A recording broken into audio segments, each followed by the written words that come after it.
कक्षा 12वीं गृह विज्ञान अध्याय 1 का साखंड उत्सर्जन संस्थाओं को पढ़ेंगे। इसके पहले हमने कक्षाओं में श्वसन तंत्र और रक्त परिसंचरण तंत्र को पढ़ा था। तो चलिए आइए आज देखते हैं उत्सर्जन तंत्र। तो मानव शरीर के अंदर विभिन्न प्रकार की जैविक क्रियाएं हमेशा होती रहती हैं, जिससे रक्त और प्राणवायु रक्त वाहिनियों द्वारा शरीर के समस्त अंगों को प्राप्त होता है। शरीर की वृद्धि होती है, छीजन या घास की पूर्ति होती है, उसे उपचय कहते हैं।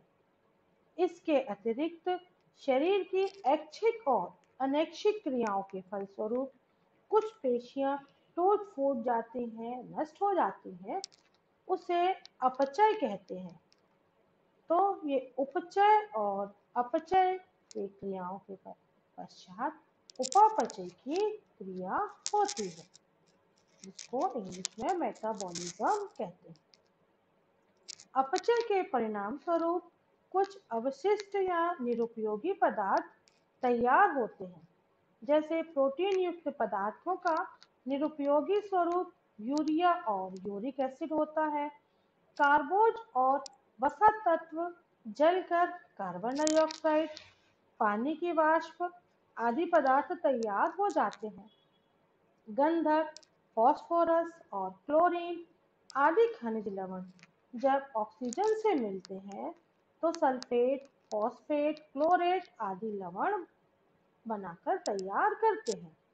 इन निरुपयोगी पदार्थों का शरीर के बाहर फेंका जाना अत्यंत आवश्यक है, क्योंकि यह हमारे शरीर के लिए उपयोगी नहीं है, इसलिए इनको हमारे शरीर से बाहर करना आवश्यक है। अन्यथा इनके एकत्रित होते रहने पर शरीर में कई रोगों का शिकार हो सकता है। अगर ये पदार्थ निरुपयोगी पदार्थ हमारे शरीर से बाहर नहीं होंगे तो शरीर में कहीं ना कहीं एकत्रित तो होंगे, जो हमारे शरीर को विभिन्न बीमारियों से ग्रसित कर देगा। तो परिभाषा देखते हैं कि उत्सर्जन की परिभाषा क्या है। तो जैविक क्रियाओं के परिणाम स्वरूप उत्पन्न अपशिष्ट पदार्थों का शरीर से बाहर निकलना ही उत्सर्जन कहलाता है। और उत्सर्जन की जब ये क्रिया होती है तो हमारे शरीर के कुछ अंग इसमें सहायक होते हैं, मदद करते हैं। उनके बिना उत्सर्जन का कार्य नहीं किया जा सकता। तो इसमें फेफड़े, बड़ी आंत, वृक्क या मूलपिंड जिसको किडनी बोलते हैं, त्वचा, ये सभी हमारे उत्सर्जी अंग कहलाते हैं। इनके द्वारा के उत्सर्जन का कार्य किया जाता है। तो देखते हैं फेफड़े, इनके द्वारा कार्बन डाइऑक्साइड, पानी की वाष्प आदि निरुपयोगी पदार्थ निश्वास द्वारा उत्सर्जित किया जाता है। इसका विवरण हमने श्वसन तंत्र में पढ़ा था कि जब हम ऑक्सीजन को ग्रहण करते हैं तो कार्बन डाइऑक्साइड को बाहर छोड़ते हैं। निश्वास मतलब शरीर से बाहर छोड़ना। और दूसरा है बड़ी आंत, तो पाचन क्रिया के उपरांत अवशिष्ट पदार्थों का शरीर से बाहर फेंकने का कार्य करती है। तीसरा है वृक्क या मूलपिंड, जिसको किडनी कहते हैं। रक्त में से मूत्र के रूप में छनकर मूत्री और मूत्रामल, अमोनिया, पानी और कुछ लवण आदि विजातीय पदार्थ को शरीर से बाहर फेंकने का कार्य करते हैं। यही उत्सर्जन का मुख्य अंग है। फिर है त्वचा, तो पसीने के रूप में यूरिया, निरर्थक लवण और कार्बन डाइऑक्साइड मिश्रित जल को उत्सर्जित करती है। पसीने के द्वारा भी बहुत से निरुपयोगी पदार्थ हमारे शरीर से पसीने के माध्यम से बाहर हो जाते हैं। अब इसमें देखते हैं कि मूत्र या यूरिन के द्वारा कैसे अपशिष्ट पदार्थों को शरीर के बाहर किया जाता है। तो यह पीले रंग का एक द्रव्य पदार्थ है, जिसका संगठन हम निम्नलिखित सूत्र के द्वारा समझेंगे बच्चों। जल, जिसमें 95.6% होता है और यूरिया 2.0% होती है। तो जल 95.6 और यूरिया 2% और लवण 0.6% मिलकर ही मूत्र का निर्माण करते हैं। तो जल 95.6, यूरिया 2.0 और लवण 0.6%, जिसमें sodium, potassium, sulphate, magnesium chloride इत्यादि होता है, और इनके अलावा कुछ अन्य द्रव्य जिनकी मात्रा 0.8% होती है। एक स्वस्थ मनुष्य प्रतिदिन औसतन 1.5 लीटर मूत्र उत्सर्जित करता है, जिसमें 30 ग्राम अमूत्रामल और मूत्र तथा 30 ग्राम लवण जैसे निरुपयोगी पदार्थ बाहर फेंके जाते हैं। 30 ग्राम अम्ल और 30 ग्राम लवण। ऋतु और भोजन के फलस्वरूप मूत्र की मात्रा कम और अधिक हो सकती है। उदाहरण के लिए, गर्मी में पसीने के रूप में भी यूरिक एसिड आदि का उत्सर्जन त्वचा द्वारा होता है, अतः मूत्र कम मार्ग में उत्सर्जित होता है। किंतु अधिक रसीला आहार लेने या अधिक जल या चाय पीने से मूत्र की मात्रा बढ़ जाती है। जिन अंगों से मूत्र उत्पन्न किया जाता है उन्हें उत्सर्जी अंग कहते हैं। इनमें निम्नलिखित अंग है। पहला है मूत्र पिंड या वृक्क, मानव की उदर गुहा में स्थित है। संख्या 2 है। इसमें मूत्र नामक द्रव रक्त के से अलग किया जाता है, अतः रक्त शुद्ध करने में यह एक प्रकार से छन्ने का कार्य करता है। बच्चों, ये देख रहे हैं वृक्क या किडनी, इनके द्वारा रक्त शुद्धिकरण होता है और मूत्र में आते हैं। दूसरा है मूत्र नली। ये मूत्र नली है। तो वृक्क से मूत्र बहाकर मूत्रालय की ओर लाने वाली नलिकाओं को मूत्र नली कहते हैं। प्रत्येक वृक्क से एक एक मूत्र नली निकलकर मूत्राशय में पीछे की ओर तिरछा होकर जुड़ता है। मूत्र नली की लंबाई 25 सेंटीमीटर होती है। वृक्क से निकलने वाला इसका आरंभिक भाग काफी चौड़ा होता है। इसे मूत्र नली या कटर भाग कहते हैं। कटर भाग में कैल्सीजन नामक जब शाखाएं फूटती हैं, जिनमें मूत्र उड़ेले जाने से कटर भाग में पहुंचता है। ये देखिए, जब ये यहाँ से नलिकाएं प्रारंभ होती है तो यहाँ से चौड़ी और धीरे धीरे ये आकर यहाँ पर पतली हो जाती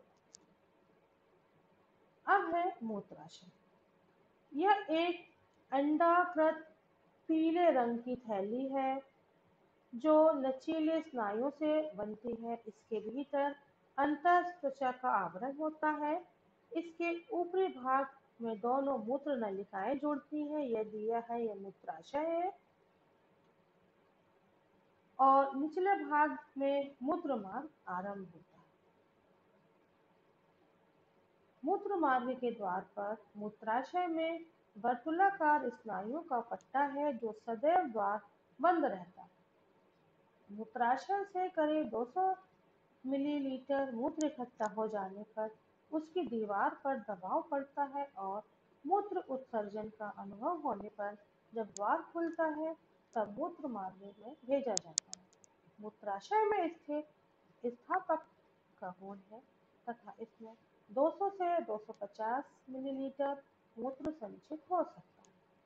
मूत्र नलिका यह मूत्राशय के निचले हिस्से में रहती है। यह मूत्र का अंतिम मार्ग है जो उपयोगी द्रव को शरीर के बाहर फेंकता है।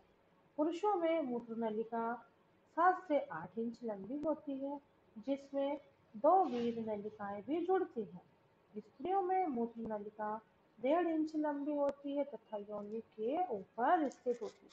बच्चों, यह है अपनी मूत्र नली, यह है वृक्क या किडनी, जिसका आकार सेम के बीज की तरह होता है। यह मूत्रवाहिनी, यह है मूत्राशय, और ये है मूत्रनाल जो उत्सर्जन के कार्य में मदद करती है। अब हम इसको और विस्तृत रूप में पढ़ेंगे। वृक्क, वृक्क मतलब किडनी। इसकी स्थिति देखते हैं कि मानव शरीर में इसकी स्थिति कैसी होती है। तो वृक्क दो होते हैं, ये देखिए, एक दाहिने साइड और एक बाएं साइड, दो वृक्क होते हैं। यह दबाने पर ठोस प्रतीत होते हैं और उदर गुहा में रीढ़ की हड्डी के दोनों और पिछले हिस्से में स्थित है। ये पेशियों के द्वारा स्थिरता से जमे हैं, अतः इन पर सहसा आघात नहीं पहुंचता।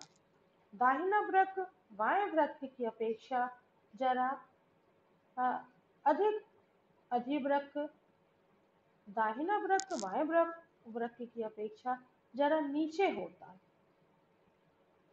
प्रत्येक वृक्क के ऊपर अधिवृक्क नामक एक नलिका विहीन ग्रंथियां भी स्थित होती है। इसकी वजन और लंबाई, तो प्रत्येक वृक्क की लंबाई साधारणतः 11 सेंटीमीटर तथा वजन 120 ग्राम होता है। अब इसकी आकृति देखते हैं। तो वृक्क का आकार सेम के बीज की तरह होता है। ये जो वृक्क का आकार है, जो आप चित्र में देख रहे हो बच्चों, ये सेम के बीज की तरह होता है। इसके बाहरी किनारे उत्तल और भीतरी किनारे अवतल है। भीतरी अवतल में एक गुहा या गड्ढा सा रहता है जिसे हेलियस कहते हैं, जहां पर मूत्रवाहक और वृक्क की शिराएं बाहर आती हैं तथा वृक्क धमनी और नाड़ी तंतु वृक्क में प्रविष्ट हो जाते हैं। अब ये देखेंगे कि इस वृक्क की आंतरिक रचना कैसी है। तो वृक्क की खड़ी काट देखने पर भीतर की रचना की जटिलता स्पष्ट दिखाई देती है। वृक्क के दो भाग दिखाई देते हैं। उत्तल की ओर का भाग दानेदार और गहरा बैंगनी दिखाई देता है, इसे कॉर्टेक्स कहते हैं, तथा अंदर की गोलाई वाला भाग हल्के बैंगनी रंग का और अनेक सूक्ष्म नलिकाओं से युक्त होता है, जिसे मेड्यूला कहते हैं। ये दिखाई दे रहा है, ये बैंगनी रंग का दिखाई दे रहा है और अंदर का भाग हल्के बैंगनी। अंदर के अवलत गड्ढे के भाग में वृक्क नलिका, वृक्क कशिरा, वृक्क तंत्रिका प्रवेश करती है। इसी स्थान से नीचे की ओर मूत्रनली निकलती है। जिस स्थान से मूत्रनली निकलती है वह स्थान फूला हुआ होता है, जिसे पेल्विस कहते हैं। कॉर्टेक्स के भाग के ऊपर, जिन्हें पिरामिड्स कहते हैं, वृक्क के अंदर मुख्य उत्सर्जन की इकाई वृक्क नलिका होती है, जिसकी संख्या हजारों में है। इन्हीं के कारण वृक्क में से मूत्र चलता है। साथ ही वृक्क ठोस रूप में होता है। ये है कॉर्टेक्स, ये कॉर्टेक्स है, इसका भाग उभरा हुआ भाग है और जिन्हें पिरामिड्स भी कहते हैं। अब आता है इसके बाद वृक्क नलिका। यह उत्सर्जन क्रिया की एक इकाई है। इसका अग्र प्याले नुमा भाग बाउमेन कैप्सूल कहलाता है, जिसके पीछे कुंडलित वृक्क नलिका होती है। जो कुंडलित मतलब ये जो सर्पीला आकार है, कुंडलित, जो जिसके पीछे कुंडलित वृक्क नलिका होती है, जो संग्रह नली से जुड़ती है। बाउमेन कैप्सूल में वृक्क धमनी की शाखा छोटी छोटी नलिकाओं में बंटकर जाल बनाती है, जिसे कोशिका गुच्छ कहते हैं। कोशिका गुच्छ में अभिवाही धमनियां वृक्क धमनी की शाखा रक्त लाती है तथा कैप्सूल से बाहर अपवाही धमनिका रक्त ले जाती है। कोशिका गुच्छ बाउमेन संपुट मिलकर मेलपीढ़ी संपुट कहलाता है। आपको एक प्रश्न आता है बच्चों की मेल पीढ़ी संपोट किसे कहते हैं? तो फिर है वृक्क नलिका का शिरा जो नीचे की ओर जा रहा है, अवरोही, तथा जो ऊपर उठता है उसे आरोही कहते हैं। ये है, ये आरोही जो ऊपर की तरफ जा रहा है, चित्र में आप देखिए बच्चों, ये है आरोही। और ये जो जो नीचे की तरफ जा रहा है, ये है अवरोही। आप चित्र को ध्यान से देखेंगे तो आपको हर चीज समझने में आसानी है। वृक्क नलिका का शिरा जो नीचे की ओर जा रहा है अवरोही, तथा जो ऊपर की ओर जा रहा है उसे आरोही कहते हैं। दोनों के मध्य पतला मुड़ा हुआ भाग हेनले लूप कहलाता है। ये है हेनले लूप, ये जो मुड़ा हुआ भाग है ये हेनले लूप। आरोही और अवरोही के बीच का जो भाग है हेनले लूप कहलाता है। अपवाही धमनियां कोशिका गुच्छ से निकलकर वृक्क नलिका के अंदर तथा बाहर जाल बनाती है और अंत में वृक्क शिरा में बदल जाती है। इसकी कार्यविधि है, रक्त के साथ मूत्र कोशिका गुच्छ में आता है, जहाँ अभिवाही धमनिका की चौड़ाई अपवाही धमनिका से अधिक है। अतः दबाव के कारण रक्त में से बाउमेन कैप्सूल में मूत्र, शर्करा, पानी, खनिज लवण छन जाते हैं और वृक्क नलिका में आ जाते हैं। जब रक्त गाढ़ा हो जाता है तो अपवाही धमनियों में प्रवेश करता है। अतः अपवाही धमनियों का जाल वृक्क नली से पुनः जरूरी मात्रा पानी, खनिज, शर्करा को अवशोषित कर लेती है। अंत में वृक्क नली की आरोही भुजा में केवल फालतू पानी मूत्र होता है। यही मूत्र मूत्र नली के द्वारा मूत्राशय में एकत्रित होता है। प्रत्येक वक्र में 1 मिनट में 1.25 लीटर रक्त जाकर बाहर आ जाता है, जबकि मानव शरीर में 5 से 6 लीटर रक्त होता है। कटर भाग की कैल्सीज में सूक्ष्म नलिकाओं के अनेक छोर त्रिकोणाकृति या एक पिरामिड की आकृति में दिखाई देते हैं। पिरामिड आकृति को ये सब सूक्ष्म नलिकाएं मेल पीढ़ी संकुच से निकलने वाली सूक्ष्म वृक्क नलिकाओं के ही अंतिम छोर रहते हैं। इस प्रकार वृक्क में मेल पीढ़ी संपुट शरीर में रक्त के छानने की क्रिया संपन्न होती है और रक्त में विद्यमान दूषित पदार्थ अलग कर दिए जाते हैं, जिन्हें शरीर के बाहर फेंकने में क्रमशः मूत्रवाहक, मूत्राशय और मूत्र नलिका सहयोग देते हैं। वृक्क की सूक्ष्म केश वाहिनियों में से फिर वृक्क शिरा बनती है, जिसमें अपेक्षाकृत शुद्ध रक्त रहता है, क्योंकि यूरिया, यूरिक एसिड आदि रक्त में से अलग कर लिए जाते हैं। यह वृक्क शिरा वृक्क के अंतर्गोल भाग में से बाहर निकलकर यकृत निवाह शिरा में मिलती है। अब देखते हैं कि वृक्क के कार्य क्या है या किडनी के कार्य क्या है। तो वृक्क रक्त में घुले हुए दूषित पदार्थों के लिए छानने का कार्य करता है। उपापचय की क्रिया के कारण रक्त में यूरिया और यूरिक मिले रहते हैं, जो पेशियों और यकृत में तैयार होते हैं।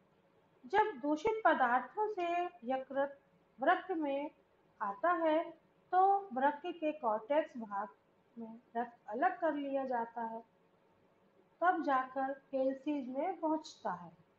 वृक्क के कॉर्टेक्स भाग में रक्त अलग किया जाकर कैल्सीज में पहुंचाया जाता है, जिससे मूत्र मार्ग से उत्सर्जित किया जाता है। और वृक्क शरीर में जल के संतुलन को बनाए रखने में सहायक होता है। शरीर में हानिकारक औषधियों और विषों के उत्सर्जन में सहायक होता है। अब दूसरा उत्सर्जन में बहुत अधिक सहायता करता है, वो है हमारी त्वचा या स्किन। तो देखते हैं त्वचा की रचना और स्थिति। तो शरीर का बाहरी आवरण त्वचा कहलाता है। इसके 2 भाग होते हैं, बाह्य अधिधर्म जिसको एपिडर्मिस कहते हैं और दूसरा चर्म या डर्मिस। ये आप देखिए चित्र में, ये है डर्मिस और सबसे ऊपरी भाग है एपिडर्मिस, उसके नीचे होता है डर्मिस। तो देखते हैं बाह्य अधिचर्म या एपिडर्मिस क्या है। यह कई स्तरों का कोशीय स्तर है। इसकी मोटाई भिन्न भिन्न भागों में कम और अधिक हो सकती है। उदाहरण के लिए हथेलियों और तलवों की त्वचा अधिक घिसने के कारण मोटी हो जाती है। ओठ और गले की त्वचा अपेक्षाकृत कोमल होती है। त्वचा पेशियों की अनेक सतहों से बनती है। ऊपरी सतह के मृत कोशिकाओं की स्तर को घिस जाने पर उसका स्थान दूसरी सतह ले लेती है। सबसे निचले स्तर को अंकुरण स्तर या स्ट्रेटम जर्मिनेटिव कहते हैं। यह है स्ट्रेटम जर्मिनेटिव, जहां से नवीन कोशिकाएं उत्पन्न होकर बाहर की ओर आती हैं। इसी स्तर के साथ रंग कणिकाएं, जिनको कि पिगमेंट्स भी बोलते हैं, जब संख्या में एक स्थान पर एकत्रित हो जाती हैं तो त्वचा का रंग काला दिखाई देता है। जब ये रंग कणिकाएं इकट्ठी होती हैं और जब संख्या में एक स्थान पर बहुत अधिक इकट्ठी हो जाती हैं तो वहां का रंग काला दिखाई देता है। कमी होने पर त्वचा गोरी दिखाई देती है। जिस स्थान पर ये रंग कणिकाएं कम होती हैं वहां की त्वचा साफ और गोरी दिखाई देती है। सबसे बाहरी स्तर किरण स्तर कहलाता है, जहां पर मृत और चपटी कोशिकाएं होती हैं जो कि रगड़ लगते ही टूटकर गिर जाती हैं। यह है त्वचा का चित्र। अब देखते हैं कि त्वचा में चर्म, डर्मिस, यह बाह्य त्वचा से एकदम लगी रहती है। यह सफेद तंतुओं की लचीली पेशियों से बनी रहती है। चर्म में केश वाहिनियां, रक्त वाहिनियां, नाड़ी तंतु, श्वेत पिंड और तेल ग्रंथि, बालों की जड़ें और स्पर्श गोलक रहते हैं। पहला है श्वेत पिंड। श्वेत का मतलब होता है बेटा पसीना। श्वेत पिंड अर्थात पसीना उत्पन्न करने वाली ग्रंथियां त्वचा के निचले भाग में रहती हैं। प्रत्येक श्वेत पिंड की एक एक श्वेत नलिका निकलती है जो इस सर्पाकृति होते हुए शरीर के पृष्ठभाग पर खुलती है। सर्पाकृति मतलब जो सर्प के आकार की होती है। त्वचा पर जो असंख्य छिद्र इन्हीं श्वेत नलिकाओं के हैं जिनसे पसीना उत्सर्जित होता है। श्वेत पिंड के आसपास केशवाहिनियों के जाल से रक्त के दूषित पदार्थ यूरिया एसिड या पसीने के रूप में अलग किए जाते हैं और श्वेत नलिका द्वारा बाहर फेंके जाते हैं। उष्ण वातावरण में या अधिक मेहनत करने पर श्वेत पिंड के आसपास की केशवाहिनियां फैलती हैं और रुधिर तीव्रता से उनमें बहता है। इससे श्वेत ग्रंथियों की क्रियाशीलता बढ़ जाती है और वे रक्त से अधिक मात्रा में दूषित पदार्थों को अलग करती हैं, अर्थात पसीना उत्पन्न होने का आभास होता है। त्वचा के इन छिद्रों को सदैव साफ रखने के लिए शरीर से निरुपयोगी पदार्थों का उत्सर्जन बराबर होता है। फिर है तेल ग्रंथि। ये ग्रंथियां भी चर्म में बाल की जड़ों के समीप रहती हैं। इनमें एक प्रकार का चिकना द्रव स्रावित होकर बालों और त्वचा को चिकना रखता है। अब है रोम या बाल। आपने देखा होगा त्वचा पर हल्के हल्के रोम रहते हैं। तो आंतर त्वचा में रोम की जड़ रहती है, वह भाग कुछ मोटा होता है। बाहर बाल बाहर त्वचा से बाहर आते हैं। इनकी जड़ के पास स्नायु और नाड़ू तंतु रहते हैं जिनके कारण स्पर्श ज्ञान होने होते ही भय की स्थिति में केश या रोंगटे खड़े हो जाते हैं। बालों की शरीर का सौंदर्य बालों में शरीर का सौंदर्य बढ़ता है, स्पर्श ज्ञान में सहायता करता है, शीत से रक्षा करता है। नाक और कान के केश धूल के कणों को शरीर में प्रविष्ट होने में बाधा उत्पन्न कर भीतरी इंद्रियों की रक्षा करते हैं। आंतर त्वचा के नीचे चर्बी की तह और स्नायु छाए रहते हैं। अब है नाखून। यह उपत्वचा के बड़े हुए भाग में जो सींग जैसी कड़ी पेशियों के बने रहते हैं, ये इनके निर्धारित स्थान में ही जमे हुए हैं। उनकी बाढ़ जड़ों में रहने वाली रस वाहिनियों से होती है। नाखून केश वाहिनी रहित होते हैं, एक शस्त्र के रूप में प्राणियों की रक्षा की सहायता करते हैं। अब है त्वचा के कार्य। तो उत्सर्जन पसीने द्वारा त्वचा के रूप में पसीने त्वचा द्वारा पसीने के रूप में शरीर के निरुपयोगी पदार्थ उत्सर्जित किए जाते हैं, जिससे शरीर स्वस्थ रहता है। दूसरा है सुरक्षा। समस्त बाह्य अवयवों पर आवरण के रूप में शरीर की सुरक्षा त्वचा द्वारा की जाती है। मांसपेशियां रोगाणुओं के आक्रमण से सुरक्षित हो जाती हैं। त्वचा द्वारा पीड़ा, शीतलता, उष्णता आदि स्पर्शों का ज्ञान होता है। तेल ग्रंथि से स्रावित चिकनाई पदार्थ के कारण त्वचा रोम और बाह्यकरण को चमकीला व कांतिमय बनाए रखती है। त्वचा तेल युक्त पदार्थों को अभिशोषित कर मांसपेशियों की सुडौलता में सहायक होती है। शरीर में उचित तापमान बनाए रखने में त्वचा सहायक होती है। यहाँ गर्म वातावरण में अधिक पसीना उत्पन्न होता है, शीघ्र ही उसका वाष्पीकरण भी हो जाता है और वातावरण की अपेक्षा ठंडी बनी रहती है। इसके विपरीत शीतल वातावरण में जब वाहिनियां आकुंचित हो जाती हैं और उष्णता बाहर नहीं निकल पाती। चिकनी, स्वच्छ और स्वस्थ त्वचा शरीर का सौंदर्यवर्धन भी करती है।